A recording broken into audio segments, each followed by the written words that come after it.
سلامتنا تقبلوا أبو وشتن وطان بمخان فنونا مكتال تركبوا زخبركم تعزتنا كما يتمسيو نملا حزب إرترا بحفشان مؤمنان كريستنا دما بفلاي روحوس بعال قدس يوحنس نتمنخو نلومي حاموس 10 تمسكر مشات زت تلالو زيناو مسنادو حيزلكم قريبا لخو نمكتالكم بخبر زعدم شام تولدي كم تلمود بقنطات تفلم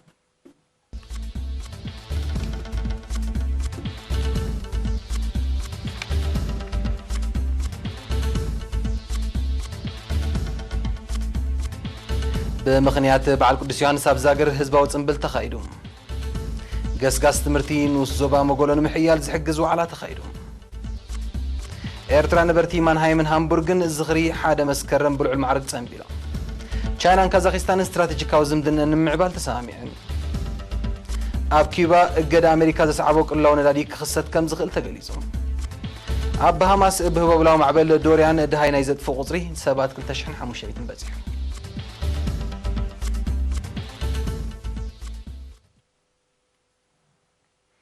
بمخنيات لومي 10 مسكرم تخبير زوعله بعل قدس يوحنس بمتحبار مينستري زينان من محدار زوا ماكلن اب زاغر ببهلاوي مدب زمعرجه حزباو صنبل تخايدوم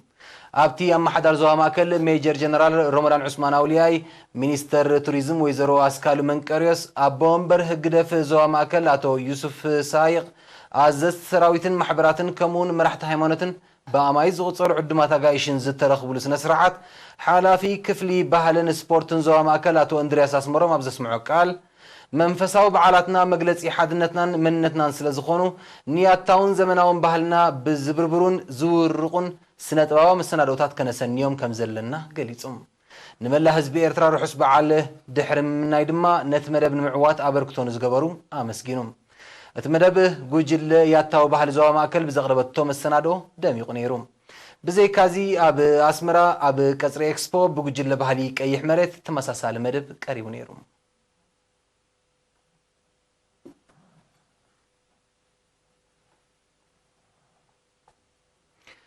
اب نوزوا مغولو مسرح ممهارن مستمهارن محيالن زلو حزرتات نملان زعلمه سوبرفايزرات رئيس مهران اما حضرت خابي مرحت هيمانوت كوميتي ولد ابيات تمرتن محبراتن زتساتفو وعلى بتشعت مسكرم تقانيعم اما حضر نوزوا مغولو اتو ابراهام كيدانه علامات وعلى صقمات ممهارن مستمهارن على خان مفواسن تنقي من قلقال قصر تمهارون من لاين مخانو تقيسو اما حضرت خابي ابتو على زتلليو حصرتاتن زي مخني مبكار كاب تمرتن مقتا مسرح مطرناف عدتات كدفولو ازخخيرم حالافي ابيت تمرتين وزوا مغولو ممهر صالح ادم دما ابتنو زبا حمشتن اي قدمه تمرتي 11 مباتا حنتي مباتان ماكلاين كمون حنتي مباتا ماكلاين كلاين درجه تتقالل قالوا اكلات تمرت خمزركبا حابيرم بزي كازي ناي تمرت غزيوم زحالفوم زيغاتات مهيمنت زطفولن نمزانهم زركبولن عدل زخفتا 21 نقطات مدفع مهيمنتن حانتي نقطه ناي بدب عريوتن اب نطفا غلغلت كم زركبا ممهر صالح بتوسخ غليصوم بزتغبر مصنعتي عدميوم زاخلو ناب ماده تمرتي زي قربو لعلي 4100 قلعو سلازلو زمهارلو بايتان مفتار توسخ صعري كم زحاتت بمحبار دما ولدي دقم ناب تمرتي كلؤكو اتحساسيبم حالافي جنفر مينستر تمرت زواغاش باركا ممهر محمد علي ابراهيم بوغنو نمسرح ممهارن مستمهارن زعنقفو ناي ممهاري كفلن قربن حصرتاتن مقلال قصري نايتوم نام ماده تمرتي زقرب قلعون معباين ناب زغبر صعري جنفر مينستر تمرت زوبا بركتو خم زغبر ارغاغيصم تساتفت بوغنوم سوتافي تمهارون معباي زحجز حجتات كتاتاتو زبلن كالن نغسغاس تمرتي زحيل حساباتن ريتاتاتن دحر مقراب كونتات تمرت نايتن وزبان محياش كم زرحو غليصم إيرترا نبرتي مانهايمن هامبورغن جرمن زخري مجمار برتا وقالس حزب إيرترا بلعو المعرق صنبيلوم نزتو هذا زيناو صبصاب ياسين صالح كغربوي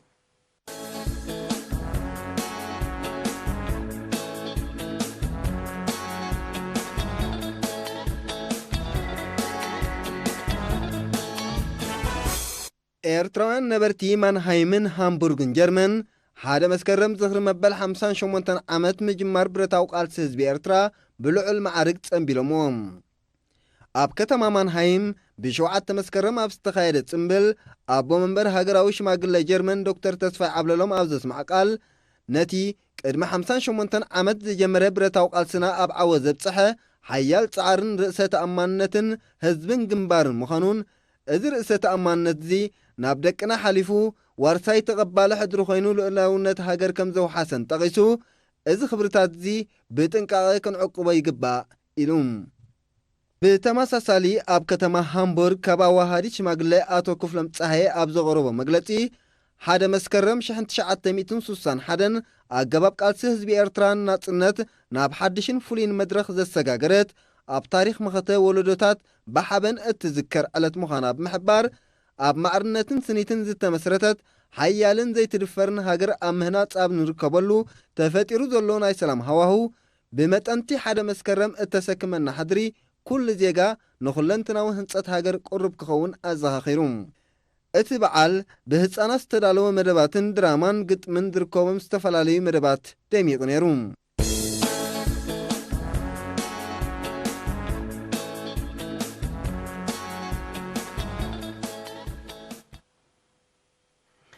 ጽሬቱ ዝተሓለወ ከባቢ ኣብ ምውሓስ ጥዕና ዘለዎ ግደ ብምግንዛብ ነበርቲ ምምሕዳር ከባቢ ኣግራዕ ከባቢኦም ብጽሬት ንምሓዝ ብዕቱብ ይነጥፉ ከም ዘለው ሓቢሮም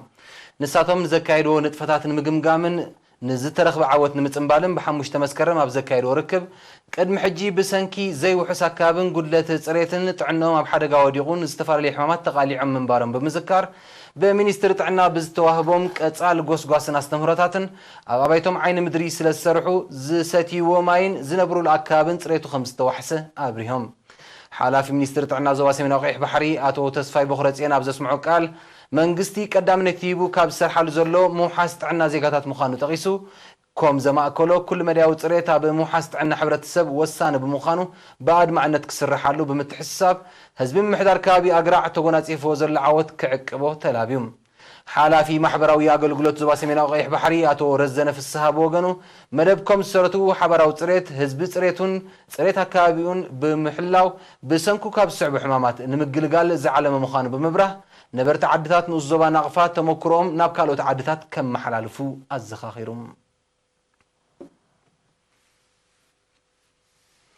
ድሕሪ ዝሓፃር መሰጋገሪት ኣህጉራዊ ዜና ሒዘ ክምለሰኩም እየ ንምክትታልኩም ደጊመ ብኽብረት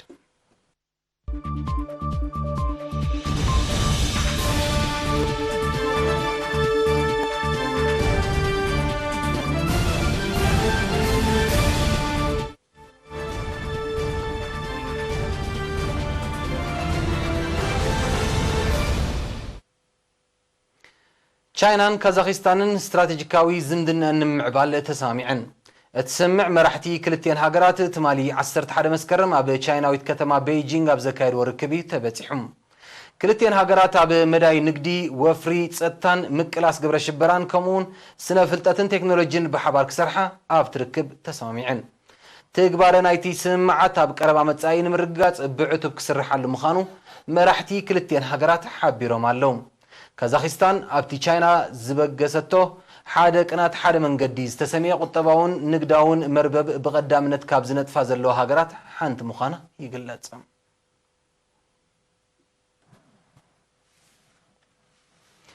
ኣብ ኪባ እገዳ ኣሜሪካ ዘስዕቦ ቅልውላው ሕጽረት ነዳዲ ክኽሰት ከም ዝኽእል ፕሬዚደንት ሃገር ሚጉኤል ዲያዝ ካነል ብ11 መስከረም ኣጠንቂቖም ቀንዲ ተጠቃሚት ነዳዲ ቬኔዙዌላ ዝኾነት ኪባ ምምሕዳር ፕሬዚደንት ዶናልድ ትራምፕ ኣብ ልዕሊ ፍርያት ነዳዲ ሃገር ብዘጽንዖ እገዳ ካብ ዝመጽእ ሰሙን ጀሚሩ ኣብ ዝተፈላለያ ከተማታት ኪባ ክሳብ ምጥፋእ ሓይሊ ኤሌክትሪክ ዘብጽሕ ሕጽረት ነዳዲ ከጋጥም ከም ዝኽእል ፕሬዚደንት ዲያዝ ካነል ገሊጹሎም በዚ ድማ ኣካላት መንግስቲ ኪባ ማሕበረ ቁጠባዊ ክሳራታት ንምንካይ ህጹጽ ስጉምታት ክወስዱ ምዃኖም ኣፍሊጡሎም ምምሕዳር ፕሬዚደንት ትራምፕ ኣብ እዋን መሪሕነት ባራክ ኦባማ ንዝተላዕለ እገዳ ኪባ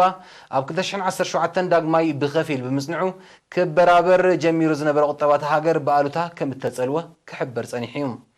ሳዕቤናት ናይቲ እገዳ ድማ ብፍላይ ኣብቲ ዓንዲ ሕቆ ቁጠባ ኪባ ዝኾነ ጽላት ቱሪዝም ጎሊሑ ከም እተረኣየ ጸብጻባት የረድኡ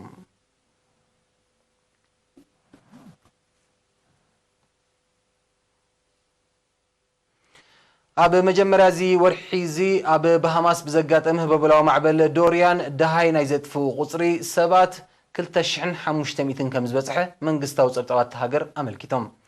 እቶም ግዳያት ምስ ምንዋሕ ግዜ ሞይቶም ክኾኑ ተኽእሎታት ከም ዘሎ ሰመዝ ስርሒት ምድሓን ህይወት ብሃማስ ኣሚቶም ኣለዉ በት ባህርያዊ ሓደጋ ብሚልዮናት ዶላር ዝግመት ቁጠባውን ንዋታውን ክሳራታት ከም ዝወረደ ዝሕብሩ ጸብጻባት እቲ ማዕበል ኣቐዲሞም ኣብታ ሃገር ካብ ዘጋጠሙ ተመሳሰልቲ ሓደጋታት ዝዓበየ ክሳራ ዘውረደ ምዃኑ የረድኡ ህበበላዊ ማዕበል ዶርያን ኣብ ኣሜሪካን ካናዳን እውን ከፊላዊ ንዋታዊ ዕንወት ከም ዘውረደ ይግለጽ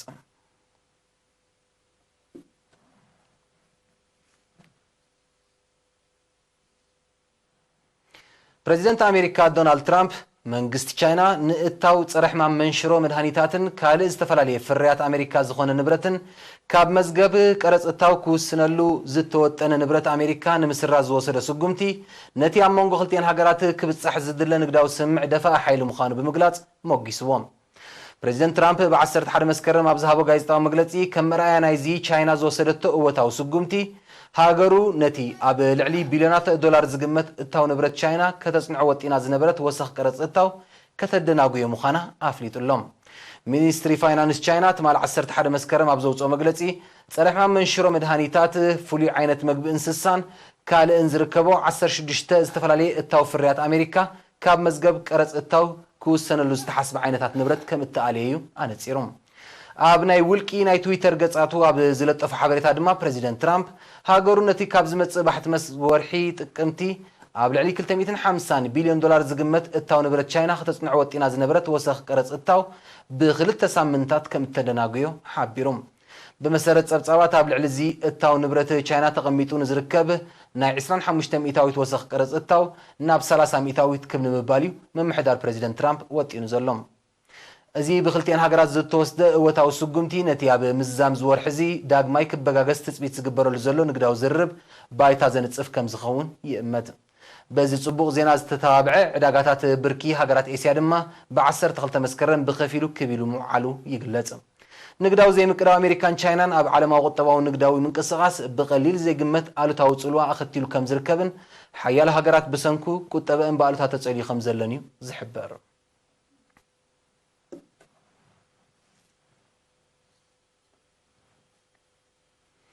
ሃገራት ማእከላይ ኣሜሪካ ዋሕዚ ዘይሕጋያን ስደተኛታት ንምቁጻር ተሪር ስጉምቲ ክወስዳ ምምሕዳር ፕሬዚደንት ትራምፕ ተጽዕኖታት ፈጢሩለን ኣብ ዘለወሉ እዋን መንግስቲ ኤልሳልቫዶር ነቲ ተሪዮ ንምግታእ ኣባላት ፖሊስ ናብ ዶባት ሃገሩ ከዋፍር ምዃኑ ኣፍሊጡ እቲ መንግስቲ ብ11 መስከረም ኣብ ዘውፅኦ መግለጺ ነቲ ዋሕዚ ንምግታእ ኣብቲ ቀንዲ መስመር ስደተኛታት ኮይኑ ዝርከብ ምስ ጎረቤት ሃገር ጓቲማላ ዘራኽብ ዶባት ልዕሊ 800 ኣባላት ፖሊስን ልዕሊ 350 ሰራሕተኛታት ኢሚግሬሽንን ከዋፍር ምዃኑ ሓቢሩ ኣብ ምጅማር ዝሓለፈ ወርሒ ነሓሰ ኣብ መንጎ ኤልሳልቫዶርን ኣሜሪካን ኣብ ጸጥታን ምቁጻር ዋሕዚ ዘይሕጋያን ስደተኛታትን ጥቡቕ ሽርክነት ንምስራት ዘኽእል ስምዕ ከም እተበጽሐ ዝሕብሩ ጸብጻባት እዚ ብመንግስቲ ኤልሳልቫዶር ዝተወስደ ስጉምቲ ኣካል ናቱ ምዃኑ የረድኡ ምምሕዳር ፕሬዚደንት ትራምፕ ዋሕዚ ዘይሕጋያን ስደተኛታት ሓደ ካብ ቀንዲ ጸጥታዊ ስጋት ሃገሩ ምዃኑ ብምግላጽ ንምግትኡ ክሳብ ናይ መንደቕ ደጎል ንምህናጽ ዝኽእል መደብ ሓንጺጹ ንተግባራውነቱ ይሰርሕ ከም ዘሎ ይፍለጥ ፕሬዚደንት ትራምፕ ሃገራት ማእከላይ ኣሜሪካ ዋሕዚ ዘይጋታተን ናብ ኣሜሪካ ንምቁጻር ምስ ዘይጽዕራ ክግበረለን ጸንሐ ፊናንሳዊ ደገፍ ከቋርጽ ምዃኑ እዩ ከጠንቅቕ ጸኒሖም ብዘይካዚ ምምሕዳር ፕሬዚደንት ትራምፕ ቀንዲ መስመር ዋሕዚ ዘይሕጋያን ስደተኛታት ዝኾነት ሜክሲኮ ንምዕጋቱ ኣድላይ ስጉምቲ ምዘይትወስድ ኣብ ልዕሊ እታው ንብረታ ዘገምታዊ ወሰኽ ዘለዎ ቀረፅ እታው ክውስን ምዃኑ ምጥንቃቑ ይዝከር በዚ ዝተሰናበደ ሃገራት ማእከላይ ኣሜሪካ ብሓፈሻ ሜክሲኮ ድማ ብፍላይ ኣባላት ሰራዊትን ፖሊስን ኣብ ዶባተን ብምውፋር ነተሪኦ ንምግታእ ሓያል ጻዕሪ ኣብ ምክያድ ከም ዝርከባ ይግለጽ በቲ ዘካይዶ ዘለዋ ጻዕሪ ዋሕዚ ዘይሕጋያን ስደተኛታት ናብ ኣሜሪካ ኣብ ዝሓለፈ 2 ኣዋርሕ ብልዕሊ 50 ሚእታዊት ጎዲሉሎም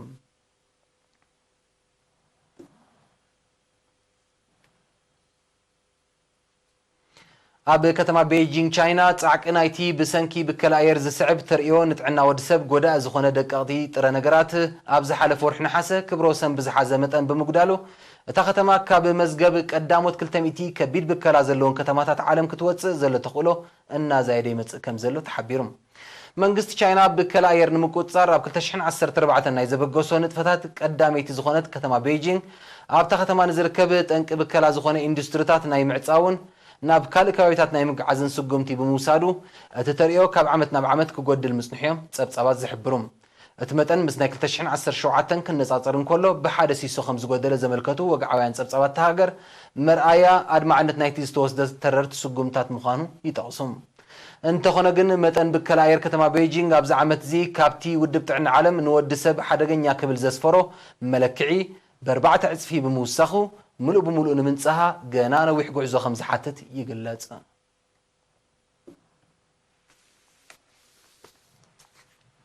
نزع السرالو زينا ومستنادو أبستازي ملو دقيمنا روحس بعال قدس يوحنس ناتمنخو يفليكم بروخ بشات